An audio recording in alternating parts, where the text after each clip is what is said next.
أعوذ بالله من الشيطان الرجيم بسم الله الرحمن الرحيم وصلي وسلم وبارك على سيدنا ومولانا محمد وعلى آله وصحبه والحمد لله رب العالمين ربنا زدنا علما وعملا وأدبا وفهما السلام عليكم ورحمة الله تعالى وبركاته الحمد لله. Nous voici encore dans cette lecture de la thèse du docteur Doudou Mané Diouf sur Mam Cheikh Ibrahim Fall, radiyallahu anhu.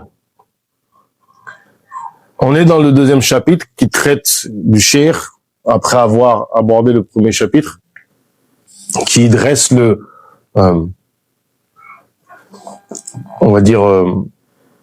qui fait un état des lieux de la situation socio-culturelle au moment de la da'wa de Cheikh al-Khadim, radiyallahu anhu, et de son plus grand disciple qui est même Cheikh Ibrahim Fall. Ainsi, dans ce deuxième chapitre, on a traité du Cheikh, on a effectivement beaucoup abordé son rôle à différents égards, et notamment on a expliqué que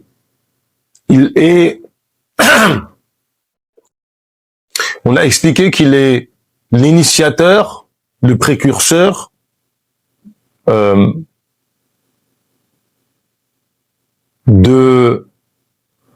différentes règles de adab, de bon comportement que l'on trouve chez les mourides. On a expliqué comment ça s'est fait. Comment il a façonné la culture et les rapports, et comment son statut de Tcheddo, plus précisément de la haute aristocratie Tcheddo, fait que il a permis l'intégration justement des Tcheddo, il a facilité leur affiliation à Cheikh al-Khadim, pour ne pas dire leur conversion à l'islam. Et on est dans cette continuité-là. Donc son rôle dans la socialisation des Tcheddo. Dans le cadre de cette mutation socio-culturelle, Cheikh Ibra s'est aussi fait distinguer par sa performance pédagogique et éducative. Donc il faut vraiment insister et lever le voile sur un mystère. C'est pourquoi est-ce que Cheikh Ibra a cette dimension. Elle est grandement liée à sa place de noble, qui va totalement refaçonner l'univers et la société. Voilà, rappelez-vous qu'on avait expliqué que il s'était mis à faire des choses que quelqu'un de son statut social jamais n'aurait pu faire. En effet, dans le cadre de l'éducation morale et culturelle des aspirants mourides, Cheikh al-Khadim, Cheikh Ahmadou Bamba avait confié à Cheikh Ibra l'éducation spécifique des nobles de Tcheddo. Et ça, c'est une particularité qui lui revient, c'est-à-dire que ici, il y a une sagesse. Les Tcheddo reconnaissent naturellement l'autorité de Mam Cheikh Ibra. Donc en fait, on les a affiliés à lui. Ceci du fait de leur ancien statut social privilégié et de l'éthique Tcheddo qu'ils incarnaient encore, constituait le groupe social le plus imperméable à une morale religieuse, car comme l'indique M. Weber, la noblesse guerrière et toutes les puissances féodales ne montrent aucune propension à devenir facilement porteuse d'une éthique religieuse rationnelle. La façon de vivre d'un guerrier n'a pas d'affinité avec l'idée d'une providence salutaire, ni pour les exigences systématiques d'un Dieu supraterrestre. Non seulement des concepts tels que le péché, rédemption, humilité religieuse sont en général éloignés du sentiment de leur dignité qu'ont toutes les couches politiques dirigeantes, surtout la noblesse guerrière, mais encore, ils le blessent directement, parce que ça remet en question cette supériorité à laquelle tu prétends. Plier le genou devant le prêtre ou le prophète apparaît nécessairement vil et indigne aux héros et ou à l'aristocratie.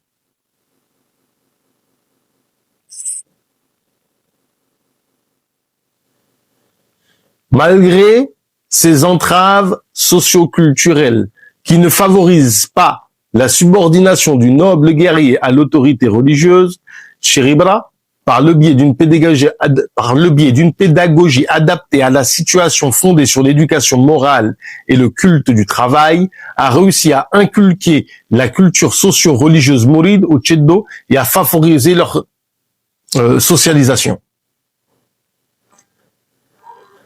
En effet, à travers l'image du prince exerçant le travail de la terre et d'autres travaux manuels, on assiste à une véritable mutation socio-culturelle car l'éthique du Tcheddo interdisait aux nobles l'exercice d'un métier manuel réputé avilissant sous peine d'une déchéance.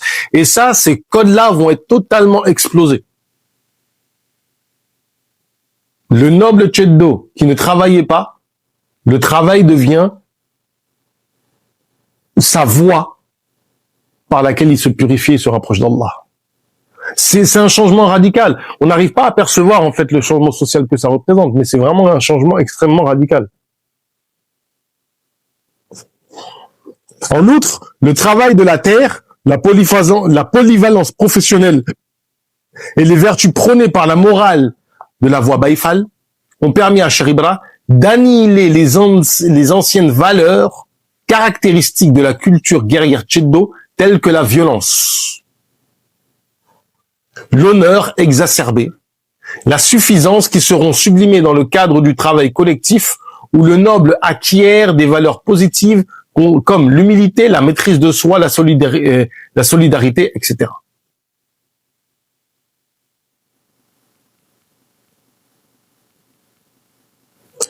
Donc,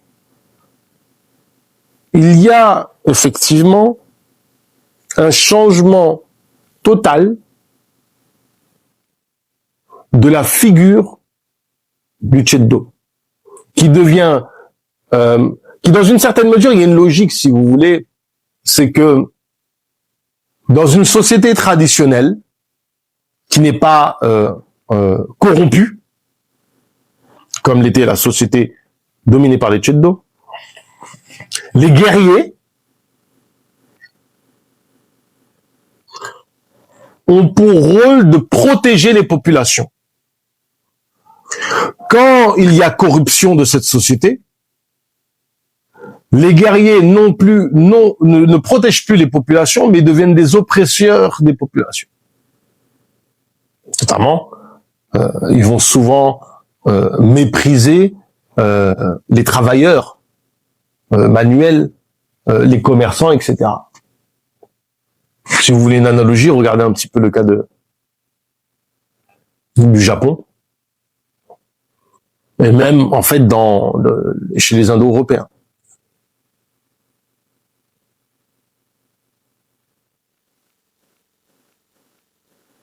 Et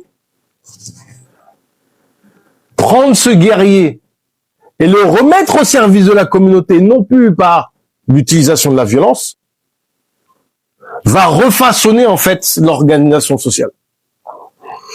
Donc, en fait, il y a quand même un lien, si vous voulez, c'est-à-dire c'est remettre le guerrier à sa place initiale de protecteur, ou plutôt de personne au service de la communauté, mais cette fois-ci, non plus par le biais des armes, mais par la transformation des armes en outils de production qui vont aider la communauté.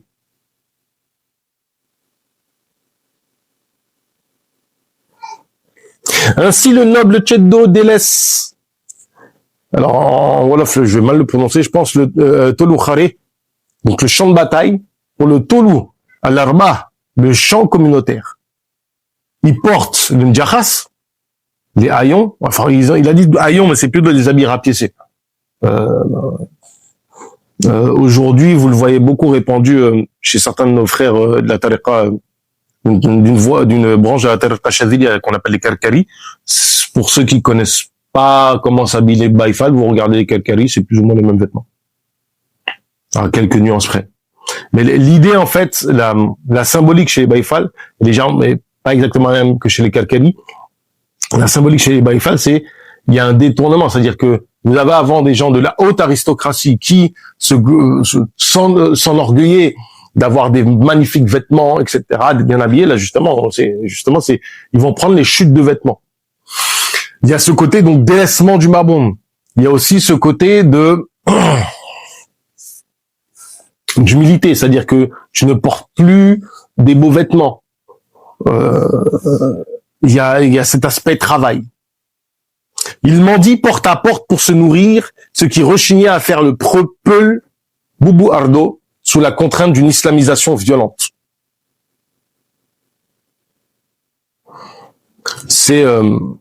Boubou Ardo, c'était un héros archétype de la culture tchèdo opposé à l'islamisation. Dit l'islamisation violente. L'épopée de Boubou Ardo, c'est qui a été écrit apparemment le professeur Dieng et Wan plutôt, excusez-moi. Le fait de mendier, cette pratique-là, on la retrouve chez l'imam Junaïd quand Shibli, son grand disciple Shibli, fait la bay'a, fait le djeboul auprès de lui, et parmi les premières choses qu'il lui ordonne de faire, c'est d'aller mendier dans les marchés. Et pourquoi mendier? Parce qu'en fait, Shibli était un chambellan. C'était un secrétaire d'État, si vous voulez. Il était chargé en fait des affaires du palais. Donc il avait une grande importance en fait sociale. Il avait un haut statut social plutôt. Cette réforme socio-culturelle et mentale de l'ancienne noblesse guerrière accomplie par Shiribra est magnifiée par Moussaka, c'est de Moussaka, qui dans le panégyrique qui lui dédie indique le remplacement des valeurs et pratiques de l'éthique tchèdo par les vertus de la morale islamique comme la condamnation de certains vices, consommation de l'alcool et de tabac.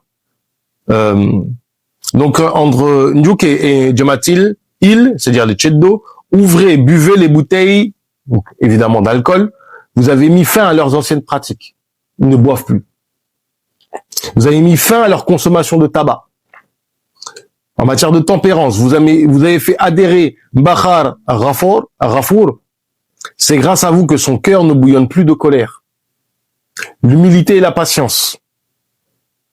C'est grâce à vous que Abdoulaye Khar monta patiemment la garde devant une porte. Il s'est montré modeste au point de manger de la bouillie de tamarin. Vous y avez mis fin à la consommation de tabac. Le rejet des préoccupations matérielles au profit d'aspirations spirituelles. Amboul, Sak et Suger, les Tchèdo, ils intronisaient et portaient des manteaux royaux. C'est grâce à vous que la foi y brille. C'est grâce à vous qu'il, en l'occurrence ici Mbakhan, a jeté le spectre royal, pour prendre la canne de la foi afin de demander la solution.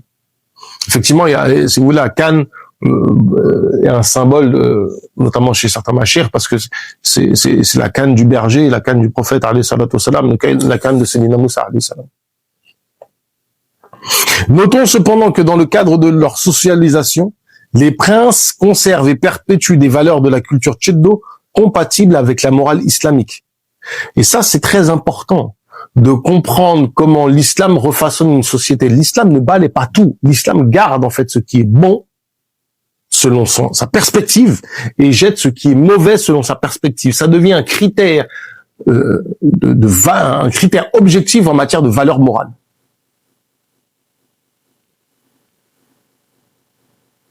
Il faut vraiment comprendre ça. Et ça, les premiers qui ont connu ça, ce sont les Arabes.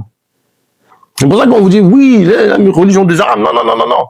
Les Arabes sont le premier modèle de peuple islamisé par le biais du Coran. Les Arabes sont les premiers dans cette communauté de modèles, et donc en tant que devanciers, ils sont un modèle de peuple islamisé. C'est fondamental, c'est essentiel même de comprendre ça. Donc l'islam n'est pas une culture arabe. La culture arabe a été islamisée. Et par conséquent, toute culture peut être islamisée. Pour des gens qui sont convertis, c'est intéressant de voir comment des cultures non arabes se sont islamisées. Parce que les Arabes se sont islamisés par le Coran, qui était en langue arabe et qui répondait, et qui faisait écho en fait à leur culture. Mais pour une culture qui ne fait pas forcément immédiatement écho au Coran parce que c'est dans une langue qui est étrangère, il y a un processus qui passe par des grands savants, des grands personnages. Cheikh Ibrahim Afal est un modèle d'islamisation de personnes qui étaient extrêmement réticentes, mais qui pourtant avaient des valeurs morales. Et on va voir les valeurs morales en question. La générosité, l'abnégation, la bravoure, la générosité, comme la thèse sévère, c'est grâce à vous qu'Abdoulaye Yakhit s'impatientait de recevoir un deagle. Il voulait en fait être dans une action, il voulait recevoir un ordre pour faire une ibada. C'est comme quelqu'un, ici c'est comme quelqu'un qui attend le azan pour dire c'est l'heure d'aller prier, bismillah. Ce que les gens se disputaient, il en a remporté la plus grande part. Il a construit des maisons qu'il offrait. À qui? Ahmad al-Khadim, radiallahu anhu. Cheikh Ibra a donc réussi la prouesse de rendre des nobles réceptifs aux valeurs socioculturelles mourides et à favoriser leur adhésion volontaire, pacifique et progressive à l'islam. Alhamdulillah, et on verra d'autres éléments comme le fait d'être régulateur social, l'organisateur social par la suite. الله تعالى أعلم. ربنا زدنا علما وعملا وأدبا وفهما وهب لنا يكرم في التلاوة خيرا كثيرا منك والحلاوة وصلي وسلم وبارك على سيدنا ومولانا محمد وعلى آله وصحبه والحمد لله رب العالمين.